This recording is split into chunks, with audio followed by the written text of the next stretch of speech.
할렐루야. 오늘도 말씀으로 주님과 동행하고 계신 여러분을 주님의 이름으로 축복합니다. 함께 보실 말씀은 에스라 1장에서 4장이 되겠습니다. 이스라엘이 바벨론으로 끌려갈 때 여호야김, 시드기야 이렇게 세 왕에 걸쳐서 세 차례에 걸쳐서 끌려가게 되는데, 본토로 돌아올 때에도 세 차례에 걸쳐서 돌아오게 됩니다. 스룹바벨, 에스라, 느헤미야 이렇게 각기 인솔자들이 귀한 자들을 이끌고 세 차례에 걸쳐 귀환하게 되죠. 에스라서는 1차, 2차 귀환에 대한 기록입니다. 1장 1절, 2절을 보면 이스라엘 백성들에게 꿈만 같던 일이 하나님의 은혜로 이루어졌음을 고백하고 있습니다. 바벨론 제국의 손아귀에서 빠져나갈 방법이 도저히 없었는데, 바벨론 제국을 무너뜨린 바사 제국의 고레스 왕이 이스라엘 백성들에게 본토 귀환과 성전 재건을 명령한 것입니다. 빠져나가려고 해도 도저히 나갈 방법이 없는 그런 상황인데, 오히려 돌아가라고 길을 터주고 다른 민족들에게 이스라엘을 도와주라고 조서까지 내리는 일이 일어났으니 얼마나 놀라운 일입니까?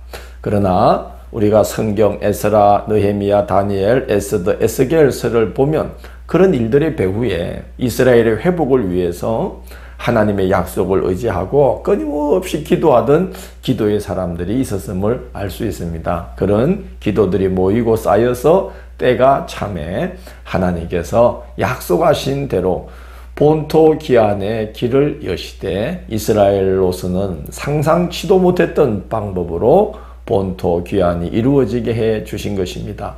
하나님의 역사는 실현되기 전에는 대부분 불가능하게만 보이는 일들이 태반입니다. 본토 귀환의 길이 열렸지만 막상 돌아가려고 할 때에 선뜻 길을 나서기도 쉽지는 않았을 것입니다. 왜냐하면 70년이라는 세월이 흘렀어요. 그 기간 동안 이미 바사 제국 내에서 나름대로 정착의 기반이 마련되었고, 반면 본토는 바벨론에 의해 파괴되어서 황무지가 된 채로 70년이 지났기 때문에 그렇게 황무지가 된 땅으로 돌아간다는 것은 정말 선뜻 발걸음을 내디딜 수 없는 길이었을 겁니다. 그럼에도 불구하고 하나님께 감동을 받아서 성전을 건축하고자 본토 귀환을 결심한 자들이 일어나게 됩니다. 너무나 귀한 사람들이고 너무나 고마운 이름들이기 때문에 2장에 인솔자들과 귀한 자들의 이름과 수가 이제 기록으로 남게 됩니다. 1장 8절에는 1차 귀환을 이끈 인솔자가 세스바살로 나오는데, 2장 2절에 스룹바벨과 동일 인물로 보입니다. 그리고 일반 백성들과 제사장들과 레위 사람들, 그리고 느디님 사람들이 자손별로 몇 명이 동참했는지를 쭉 기록하고 있는데요. 느디님이라는 말은 주어진이라는 뜻입니다. 주어진 사람들이죠. 원래 이방 백성들인데 이 가나안 족속들이 이스라엘 가운데 섞여 살게 되면서 어쩔 수 없이 그들을 성전에서 물 깃고 나무 패는 자들로 사용하게 되었던 것이죠. 그래서 그들을 가리켜서 주어진 자들, 하나님께서 주신 자들이다 하는 뜻으로 이제 느디님 사람들이다 이렇게 부르게 되었는데, 놀라운 건 그들도 이스라엘 백성들이 아니지만 그들도 이제 성전에서 수종 들기 위해서 귀환의 대열에 함께하는 모습을 보게 됩니다. 모두 42,360명이 1차로 귀환을 합니다. 3장 4장은 성전 재건이 쉽지 않은 여정이었음을 소개합니다. 3장 3절을 보면 가나안 땅 주변에 이미 세력을 이루고 있던 나라들이 이스라엘이 재건되는 것을 경계하여서 방해하려고 했던 것 같습니다. 그러자 예전에 있던 성전 터 위에 먼저 급히 제단부터 세우고 아침 저녁으로 번제를 드리면서 하나님을 의지하며 본토 생활을 시작하게 됩니다. 그 어려운 형편에 싹을 내어서 레바논에서 백향목을 이 바다로 욥바로 들여와서 그것을 육로로 옮겨서 성전의 기초를 놓게 되는데요. 솔로몬 성전의 모습을 보았던 세대들은 새로 놓은 성전터가 너무 초라하니까 대성통곡을 하고, 그걸 몰랐던 세대들은 본토로 돌아와서 성전 재건을 시작하게 되었다는 그 기쁨에 환호를 하면서 크게 기쁨의 함성을 지르게 됩니다.